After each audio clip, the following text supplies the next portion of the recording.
radical strains of populism and patriotism. Democrats must denounce anti-Semitism masquerading as cultural wokeness. We must be vigilant in denouncing those who refuse to denounce prejudice. We must be vigilant in denouncing prejudice in all forms, in all places. At political rallies, on college campuses, on social media. Lastly, as we say every Shabbat in a prayer for our nation, we must rededicate ourselves to forging a common bond in true harmony between all religions, between all races, to banish all hatred and bigotry, and to safeguard the ideals which are the pride and glory of our country. We have pledged to never forget, but we still need to be reminded, as we were taught as children, and as a generation later, how we teach our children. This is how we repair the world. Thank you, and shalom. State Attorney Warren, thank you so much for those powerful words, and thank you equally for all your hard work and your support. It's greatly appreciated. Up next on the agenda is Congressman Bilirakis, who represents Northern Hillsborough and Pasco counties.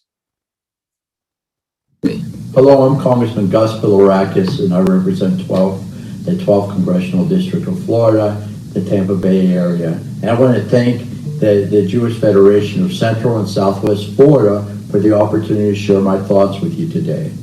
I wish I could be there in person, but I have a subcommittee hearing this afternoon, and I'm sure you understand. So hopefully next year I can be there in person.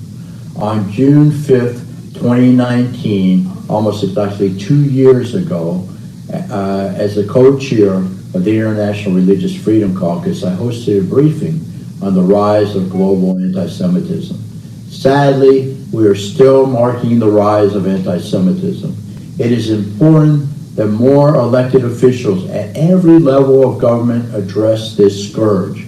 Hate and hate groups have no place in our society. The fact that anti-Semitic attacks are on the rise in the United States, a nation founded on the principles of freedom, liberty, and justice, is alarming and wholly unacceptable.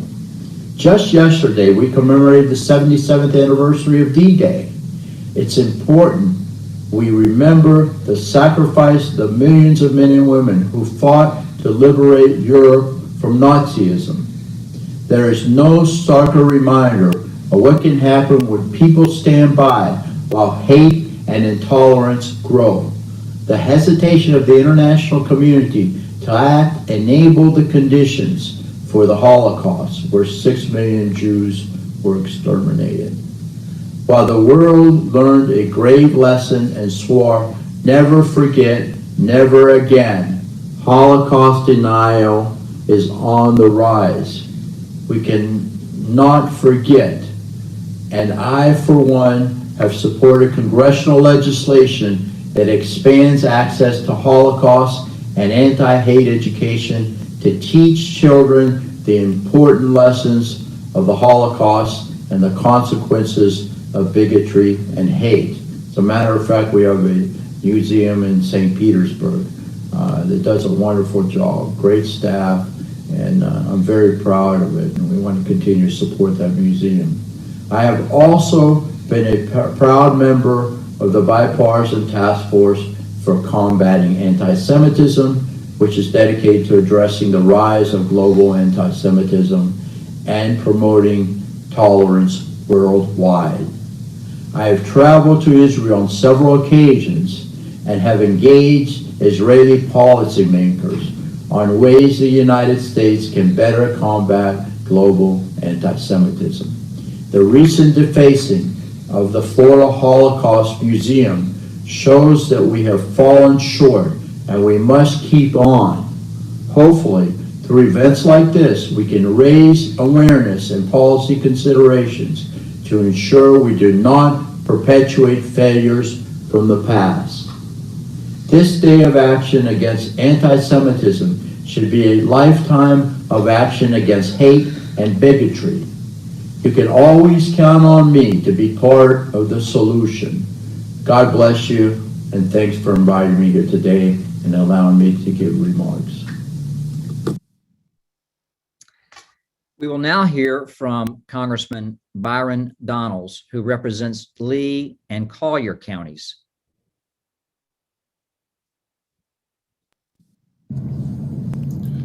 Over the past few weeks, we've witnessed the escalating terror attacks by Hamas against the Israeli people. As tragic as these attacks have been, they unearthed the underbelly of anti-Semitism in the United States. While many are happy to point out the hateful actions of right-wing anti-Semites, the media and the left refuse to condemn the evil and anti-Semitic voices in their party. Whether it is neo-Nazi groups or leftist politicians like Ilhan Omar, the anti-Semitic rhetoric must receive universal condemnation. Throughout the recent Israeli-Palestinian conflict, I am proud to stand with my GOP colleagues and some of the very brave members of the Democrat Party in supporting our allies in Israel and against the rise in terrorism being directed towards them in the Middle East. Right outside my DC office, there is a sign that reads, "Stand with Israel." Rest assured, I will always stand up for democracy, freedom, justice, and liberty, and for the nations like ours and Israel that hold these virtues near and dear to their hearts.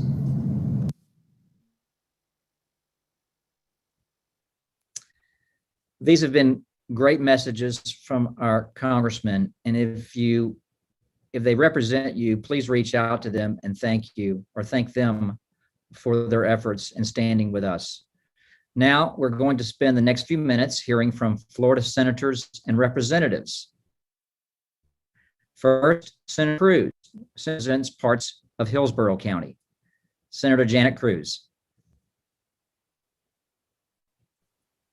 Well, good afternoon, and thank you very much for including me in this program. It's near and dear to my heart. I am married to a nephrologist, Dr. Stephen Rifkin, and after hearing Andrew Warren speak, I felt like I was leaving Temple. I think if Andrew, if you ever find yourself looking for school, because you're absolutely terrific and I love you. But speaking of my husband, I remember a story that was ever so poignant. He went to school in New York Medical School and came to Tampa and made friends quickly. He came to USF to be part of the original staff at the University of South Florida. And he met a couple of people that were some of his residents, and they socialized. And this one gentleman who was about my husband's age, but started medical school later, started eyes in Tampa, and actually to socialize and hang out with each other the way that they had, that things were different for him now. And he didn't have to spell it out to my husband, but my husband knew that the hidden message there was that he was a Jewish man, and he was going to hang around with some different folks. And I remember how hurt my husband was by that for a long time. And, at the end of, as they mature,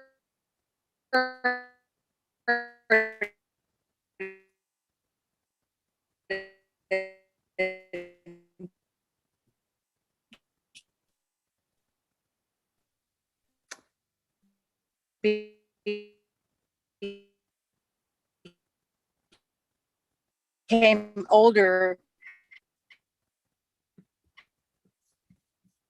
Senator Cruz, I believe we're losing you just a That little same bit. gentleman apologized to my husband that he died, and my husband is a very forgiving juror. He finished out his last years and I think about that, and that didn't. The reason, I don't know. And so, can you hear me? Yes, thank you. You're back. Oh, you can hear.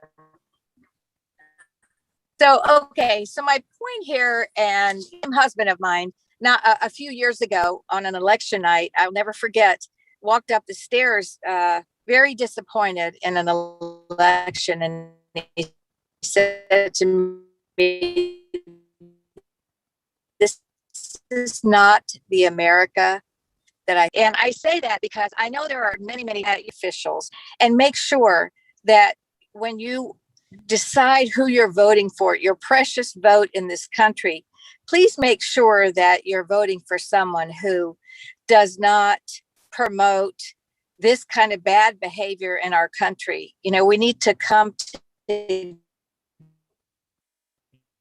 together, make sure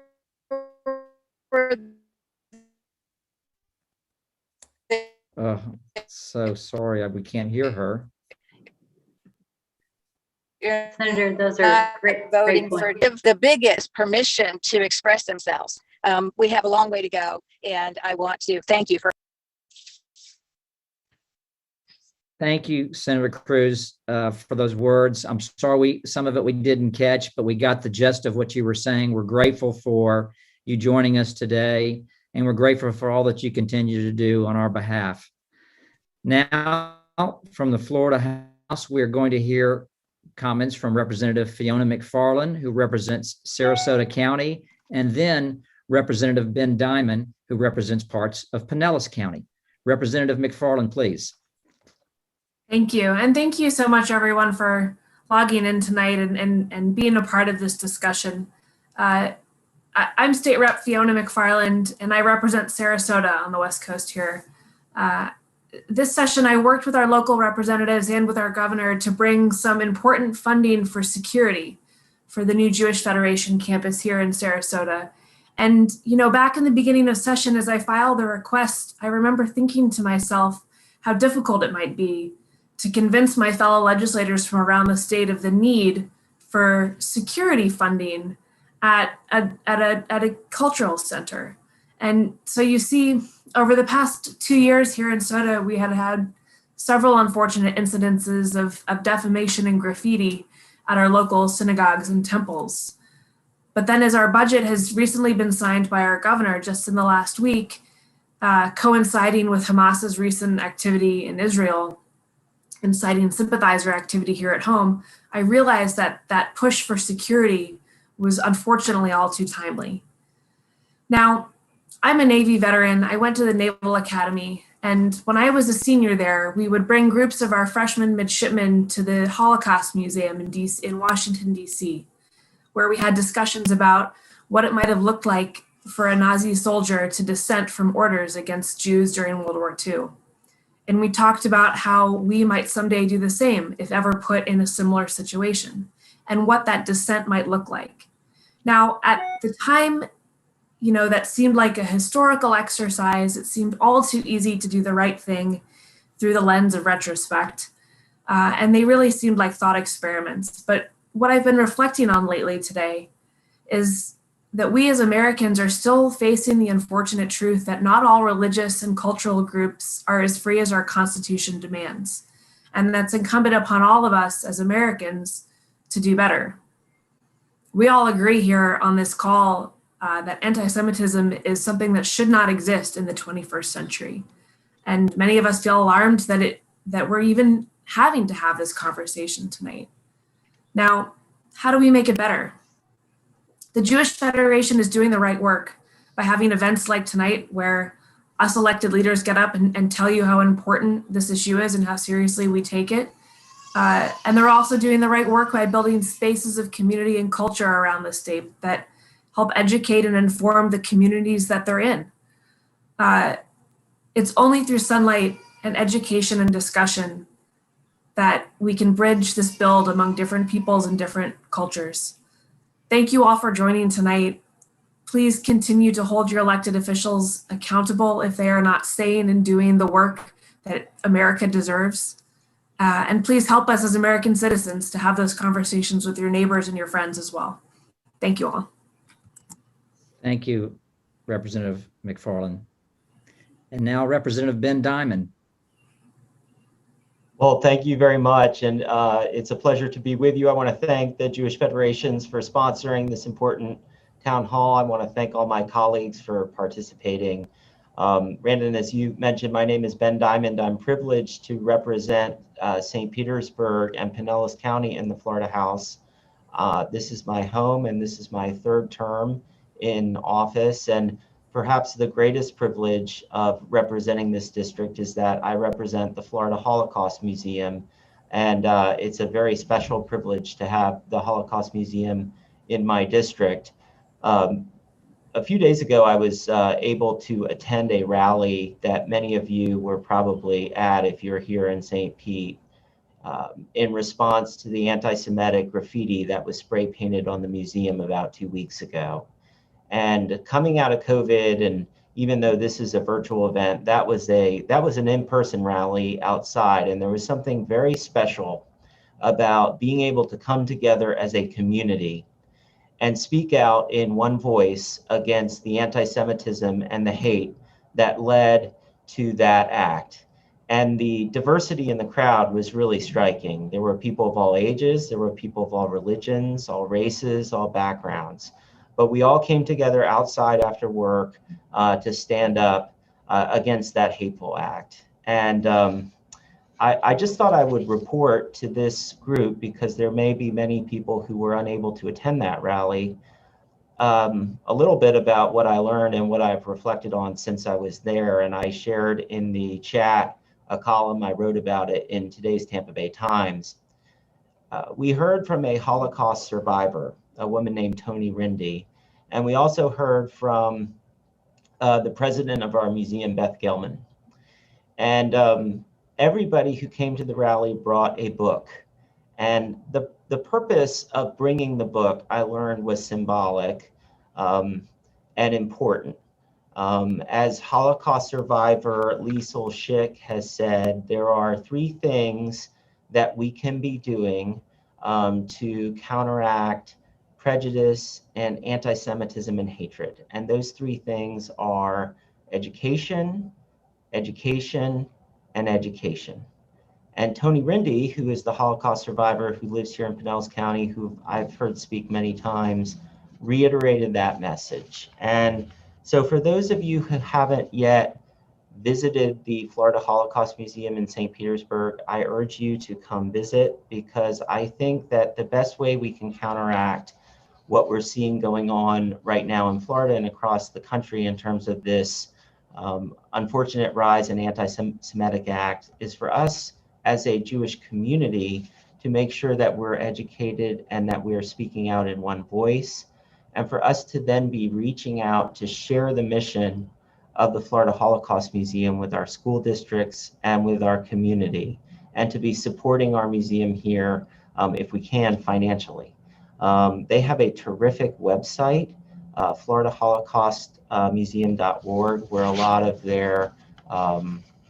their materials are online. And as citizens, I think we have an important opportunity and responsibility to speak out proactively. And I, of course, want to do everything I can to promote the very good work that the museum is doing in terms of education.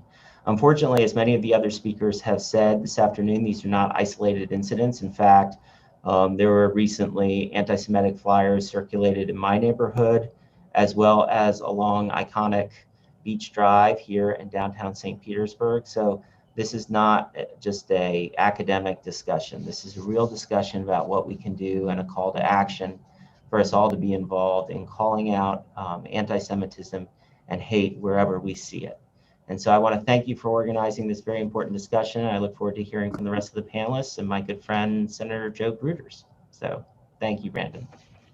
You bet. And thank you, Representative Diamond. And again, Representative McFarland, thanks not only for your service to our state and our communities, but really for standing together with us today, and we know in the days ahead.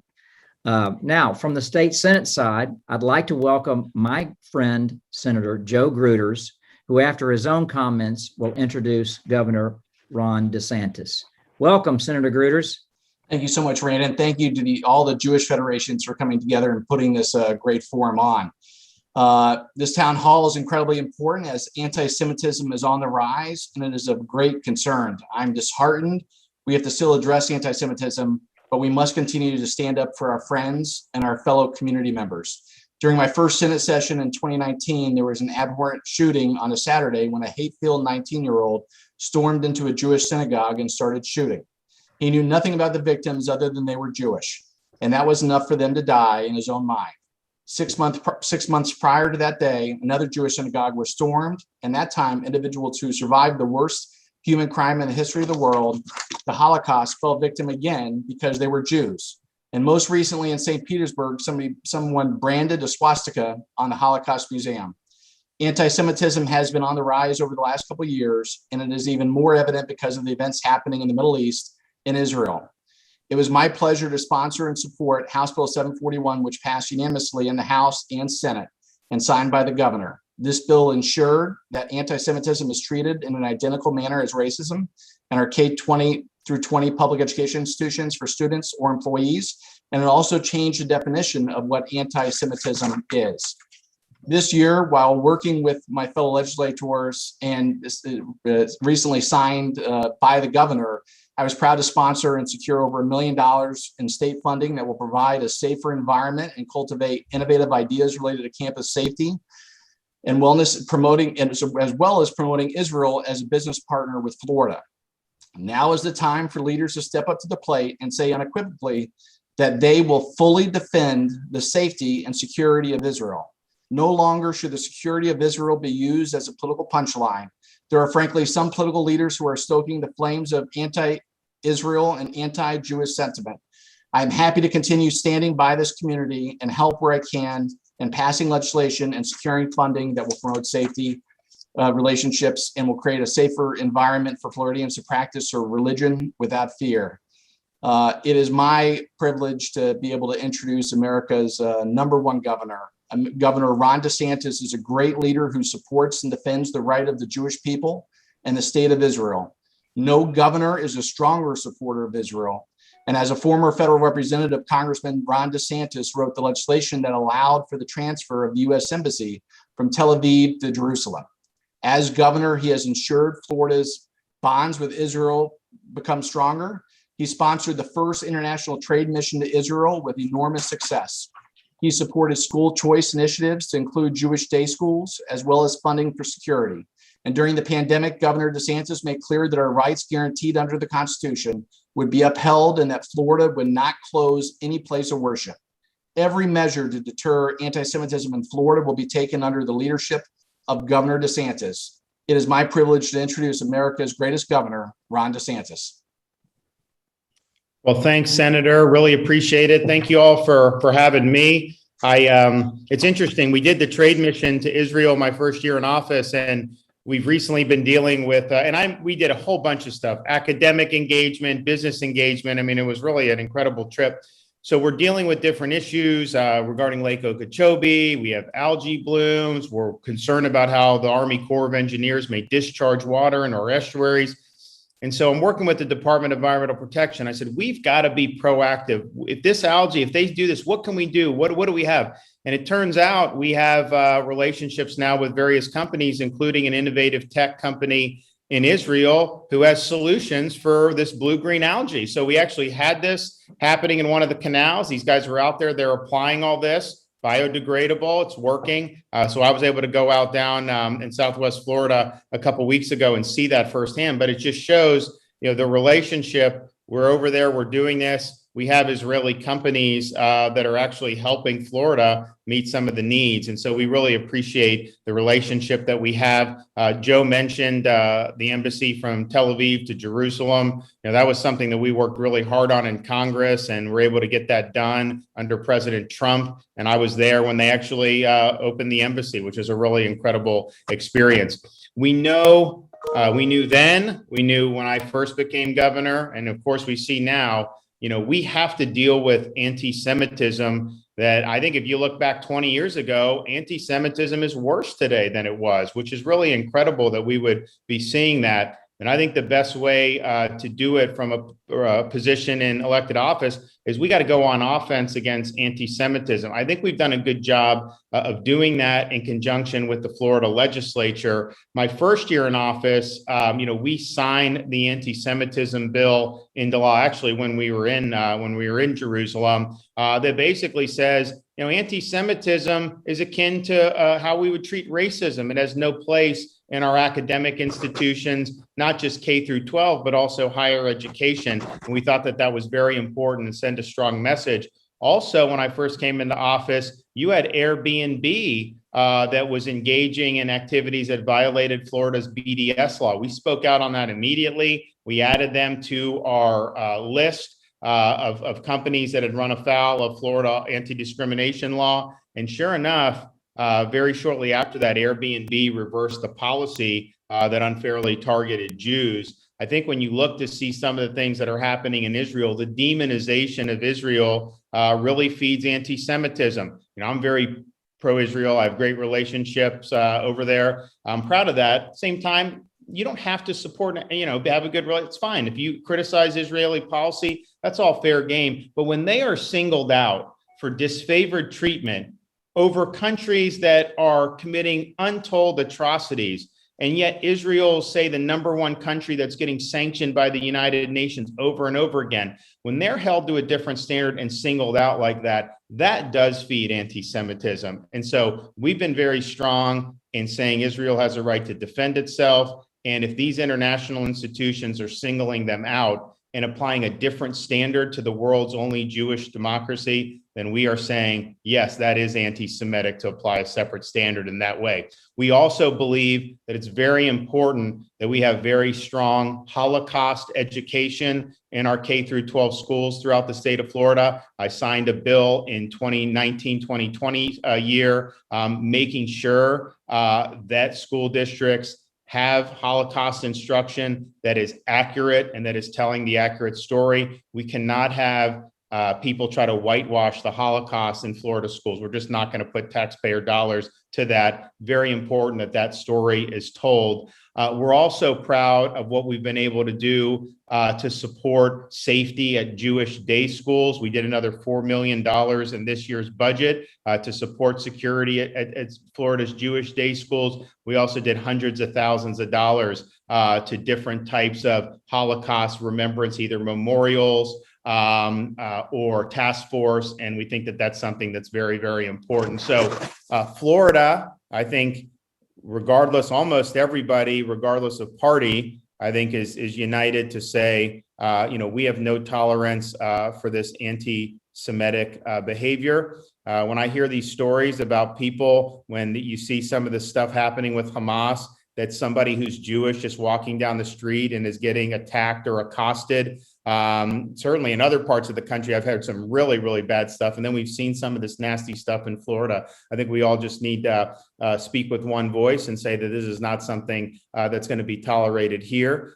We are going to stand with our Jewish brothers and sisters, and we are absolutely going to stand strong in support of the Florida-Israel relationship. And I tell you, as governor, I'm going to defend Israel's rights to keep their citizens safe against terrorist attacks. And so I want to thank all the legislators who've worked really hard on a lot of great legislation over the last many years. I know as more issues come down the pike, we'll be there, but we really feel like from BDS to Holocaust education to fighting anti-Semitism, we really feel in Florida that when these issues present themselves, the legislature steps up and we're able to sign some very good bills into law and also have good budget support for things like security, Jewish day schools, and of some of our synagogues. So thank you all, and God bless everybody. Thank you, Governor DeSantis, not only for your words of support regarding anti-Semitism, but for forging good relationships between our state and Israel. We're grateful for that work as well. And with all your challenges and responsibilities statewide, we are truly grateful that you were able to spend some time with us today. Absolutely. Thank God you bless again. you guys. Thanks. Take care. Thank you. Well, we have heard some terrific comments from our representatives. It is comforting to know that our government leaders are hard at work doing all they can to prevent and fight against anti-Semitism. But there's more that we can do for ourselves. As we have mentioned in the chat, we encourage you to visit www.actagainst.org. Let me repeat that, www.actagainstantisemitism.org. There you will find some resources you can use to fight anti-Semitism, especially a social media toolkit. We hope you will use the graphics and copy found in the toolkit to show your circle of friends that you will not remain silent. Hate must be exposed and denounced. Get involved, sign petitions, stand up and speak up. Acceptance, because bias is learned early and then usually at home. Expose your children to multicultural experiences and include their non-Jewish friends too. You might want to invite non-Jewish guests to your Shabbat dinner table or a Jewish holiday celebration. Let them see what it means to be Jewish. But educate yourself and research as well. Our agendas are. Being informed improves. You also dig a little deeper. Look inside ourselves for biases and stereotypes. We all have biases, but acknowledgement is the first step to better understanding. This is a reminder that you are the eyes and ears of the Jewish community.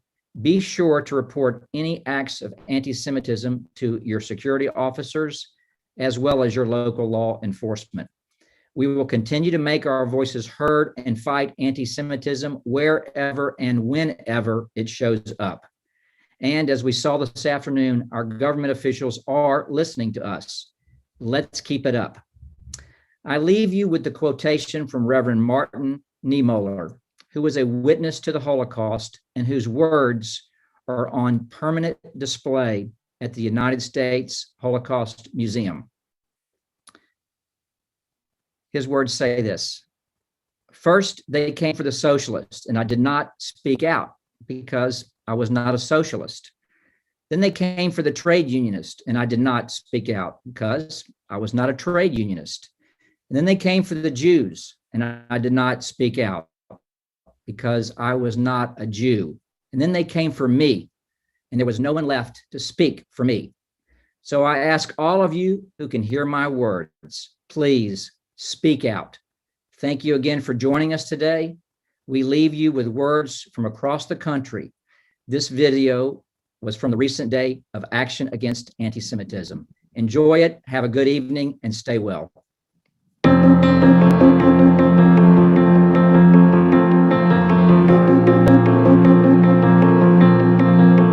Thank you for joining us today for this Day of Action Against Anti-Semitism. We are steadfast in our commitment to fight anti-Jewish hate wherever and whenever it happens. We have to implore everybody to speak out against anti-Semitism, against racism. It's time for all of us to stand up against anti-Semitism. I stand in solidarity with the Jewish community and anybody else who believes that we must speak out against anti-Semitism. Together with our colleagues at Hadassah, JFNA, ADL, and the Orthodox Union, we're pleased and proud to host this National Action Day Against Anti-Semitism. And today, we want to make sure that we are clear that anti-Semitism has no place in America. It is my honor to bring you greetings from President Biden, who stands with you against the scourge of anti-Semitism, now and always. We have to stand up against anti-Semitism and against hatred for all people, Jews included, non-Jews included.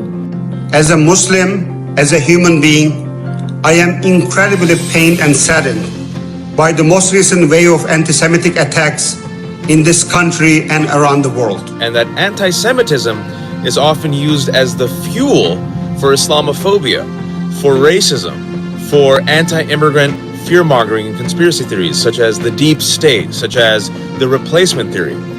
Hate is unacceptable, inaction inexcusable. We must act against anti-Semitism. This hatred is horrific and heartbreaking. We must not hesitate to call it for what it is, anti-Semitism. These attacks must be combated whether they come from the left or the right or anywhere in between. Right here in our own country, American Jews are being subjected to more violence, more vandalism, and more harassment.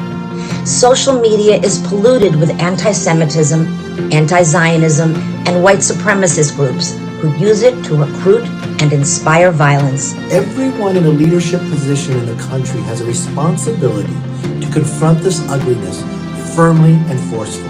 It's an honor to speak with you all today as we're joined virtually by thousands of Americans, Jewish and non-Jewish, to stand in solidarity against anti-Semitism. I promise I will work with President Biden, Congress, and with all of you to promote policies that will create a fairer, more tolerant, more prosperous country. I come on behalf of Bright Star Church, along with many African American leaders and community constituents, to say that we stand with you against all anti-Semitism and hatred. There is no room for hate in an inclusive America, and we strongly condemn this targeted violence against members of the Jewish community. It is critical that all of us who are opposed to hate forcefully, unequivocally, and with clarity condemn these attacks. Indifference is our enemy, and we Catholics cannot be indifferent to the suffering and the anguish of our Jewish brothers and sisters. We say no to hate. We say yes to building a nation of multicultural respect, multi-religious understanding, and a sense that equal opportunity and equity guide our future.